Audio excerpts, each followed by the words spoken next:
১৯০০ সালে যখন যুদ্ধ হয় তখন আমরা অবশ্যই ছিলাম না, কিন্তু এখানে সেই সময়ের পরিবেশটাকে এত সুন্দর করে ফুটিয়ে তোলা হয়েছে যেন মনে হচ্ছে আমরা যুদ্ধটা যেন নিজের চোখের সামনেই দেখছি।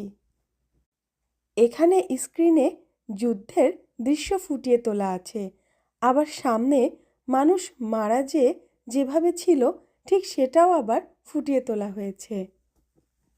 এমনকি চারিদিকে গাছ, আলো সব কিছু মিলে মনে হচ্ছে আমরা সত্যিই যেন সেখানে আছি। এখানে দেখতে পাচ্ছি মাটির নিচে গর্ত করে কিভাবে কমিউনিকেশন করা হতো। একজন ব্যক্তি আহত হয়েছে, তাই তাকে গাড়িতে করে নিয়ে যাওয়া হচ্ছে। টেলিফোনগুলোতে শুনতে পাওয়া যায় ওই সময়ের যুদ্ধের নানা কমান্ড। এখানে দেখতে পাচ্ছি একজন সৈন্য অস্ত্র তুলে দিচ্ছে ট্যাঙ্ক চালানো আরেকজন সৈন্যকে।